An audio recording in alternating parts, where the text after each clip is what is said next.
Hi everyone, welcome back to EduNudge. Today we are going to discuss an important topic that can take your program, whether it's an app, event series, or even a classroom, from struggling to a skyrocketing success.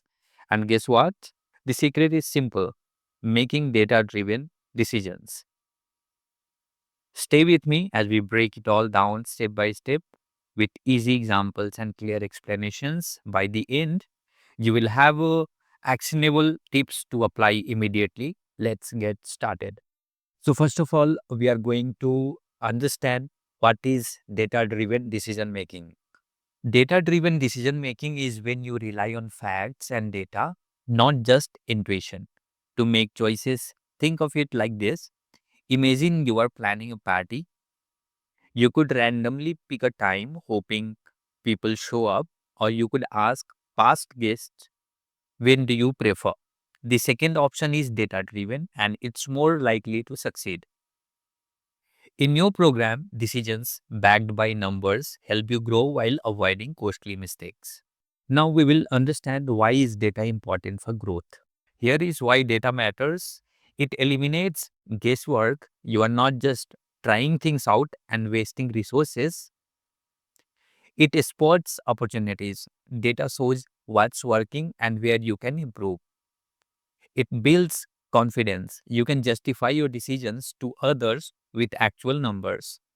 For example, have you ever noticed how Netflix always seems to know what you want to watch? That's because they are constantly analyzing what users like you are viewing. They are using data to grow, and you can too. Important growth metrics we will understand. These are the numbers that tell you if your program is headed in the right direction.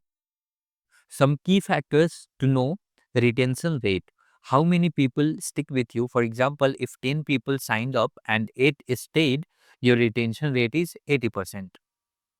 Churn rate. The flip side, it's the percentage of people leaving.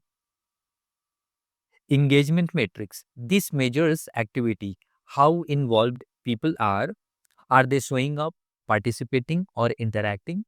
That comes under engagement metrics. Acquisition metrics. How many new participants are joining? For example, imagine launching an app. If 70% of users stop using it after 1 week, you have a high churn rate. You'd want to focus on improving retention. Let's move forward and understand how to make data driven decisions with proper steps. Here is a 5-step process to use data effectively. First one is collect relevant data. Start simple, use survey, feedback forms, or tools like Google Analytics. Example: a college club might collect attendance data from events to see which activities are most popular. Analyze trends. Look for patterns in your data. Are certain groups participating more? Is there a time when attendance drops? Set measurable goals. Choose metrics to improve. For example, increase the retention rate by 10% within a month. Test ideas which you can try. Use a small experiments like A/B testing to see what works. For example, trying two versions of an email to see which one gets more clicks. Evaluate and optimize. Keep tracking your data to see the impact of your changes and adjust. We can have some relatable real life examples to understand this concept better. Let's look at some real world examples. Spotify uses your listening history to suggest songs, improving engagement. YouTube tracks watch time to recommend videos you are likely to enjoy. Small businesses track customer purchases to see which products to promote more. Even if you're running a student club or a small scale initiative, the principles are the same. Use data, analyze patterns, and act on insights. By using data driven decisions making, you can cut down on wasted effort, focus on what really works, drive amazing growth for your program. Try starting small, maybe by analyzing feedback from your participants this week. And always keep in mind, every big success begins with a small data backed steps.